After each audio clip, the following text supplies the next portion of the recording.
C'était la reprise du championnat de National 1 ce week-end. Un championnat qui va nous intéresser à plus d'un titre puisque deux équipes angevines y évoluent, l'ABC et Saint-Léonard. L'ABC a entamé sa saison vendredi avec un premier match à domicile face à Épinal.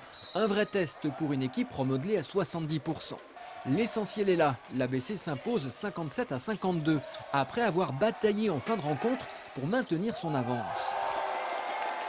Bon, on l'a gagné avec les tripes. On n'a pas mis la manière, mais le principal, c'est d'avoir les 2 points de la victoire. Coup de chapeau à Aurélien Rigaud, le meneur, impeccable lancé franc dans les dernières minutes de la rencontre, alors que les Vosgiens sont revenus à 4 points. À l'image de sa solidité, l'ABC ne plie pas. Cette victoire dans la douleur évite un premier faux pas. Elle offre aussi à l'équipe une base de travail pour la suite. Mais bon, collectivement, on peut faire nettement mieux. Individuellement, on peut faire beaucoup mieux. Je pense que c'est le match le pire que l'on ait fait depuis le début. Donc voilà, mais c'est un premier match de championnat. On a pris 52 points alors que l'adversaire a pris 22 rebonds offensifs, ce qui est énorme. Donc même si défensivement il y a beaucoup de choses à revoir, on a été au moins là. On a sauvé le principal ce soir, la victoire.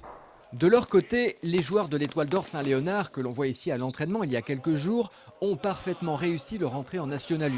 À Cognac, samedi soir, ils s'imposent 80-76 après un match maîtrisé. Cognac arrive comme eux de National 2, mais c'est exactement le genre de match clé qui va donner de la confiance aux joueurs de Jackie Périgua. Notez enfin que les deux coachs sont les invités de Sport 7 cette semaine. Vous verrez qu'ils se connaissent bien et surtout qu'ils s'apprécient.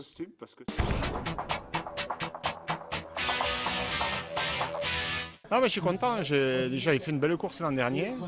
Bon, il n'y avait pas tout à fait le même temps, c'était sous la pluie. Mais cette année, j'ai fait un petit peu mieux, donc ouais, je suis content. Il est surtout trop fort, Laurent Jalabert. 7e l'année dernière, l'ancien champion cycliste et actuel sélectionneur de l'équipe de France a été une fois de plus l'attraction du triathlon de Villevêque, qu'il termine à la 4e place, avec toujours son style bien à lui. Enfin, ce qu'il faut retenir là-dedans, c'est que j'ai pas progressé en natation. Je sors toujours très loin des premiers.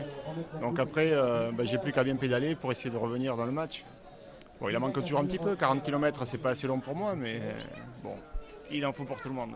Une fois sur son vélo, Laurent Jalabert aura simplement remonté 113 concurrents. Au moins, il leur aura fait un peu d'air en passant.